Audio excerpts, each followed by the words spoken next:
Il y a des âges et des âges encore à venir. Il y a des marques à travers l'éternité qui ne sont pas des marques de temps, au sens propre du mot, mais qui représentent des points d'émergence et de développement, de progrès, d'accroissement, d'élargissement. Si vous et moi-même, nous étions nés le jour de la Pentecôte et aurions vécu jusqu'au retour du Seigneur, nous n'aurions pas découvert toute la signification de Christ.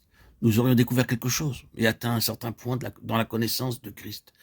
Mais nous désirerions alors un autre âge, dans des conditions différentes, pour découvrir des choses qui ne seraient pas possibles de découvrir dans les conditions de cette vie-ci.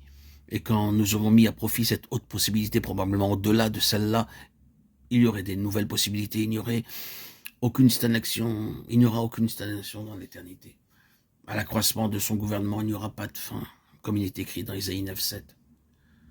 Laissez maintenant de côté l'image désolée de l'histoire de ce monde depuis la chute jusqu'au rétablissement de toutes choses, et vous avez la mise en mouvement des âges dans lesquels toute la plénitude de Dieu en Christ pouvait être révélée et saisie progressivement au travers d'âges successifs, avec des conditions, des facilités et des capacités qui changent et s'élargissent. C'est la signification de la croissance spirituelle. Notre courte vie chrétienne ici-bas, si elle est droite, évoluant sous la puissance de cet esprit, est elle-même comme une série d'âges.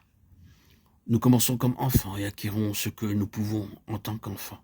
Puis, nous parvenons à un point où nous avons augmenté notre capacité, où nos sens spirituels sont exercés. Ceci nous conduit de nouveau dans une plus grande perception de Christ. Et puis, un peu plus tard, comme nous avons continué, nous trouvons encore que ces pouvoirs s'élargissent sous le Saint-Esprit. Cependant, qu'ils s'élargissent, nous réalisons qu'il y a plus de terrain à occuper que jamais nous ne l'avions imaginé. Comme enfants, nous avons pensé que nous avions tout.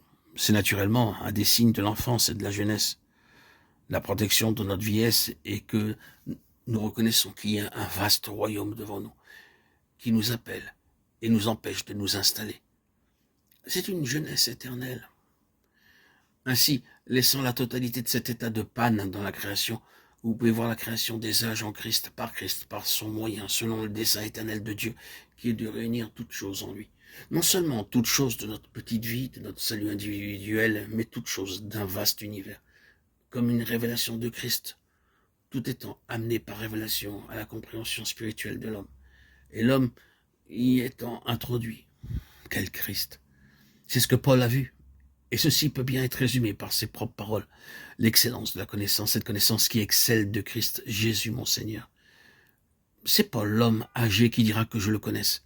Le Christ est élevé hors du temps, et le temps, dans toute la mesure où Christ était concerné, a seulement été lié à l'éternité, par la nécessité de la rédemption, en vue du dessein éternel. Nous devons nous arrêter ici pour l'instant, mais laissez-moi dire ceci, qu'avec sa conception toujours croissante de Christ, il y avait un élargissement correspondant dans sa conception des croyants. Les croyants furent destinés à assumer une signification énorme.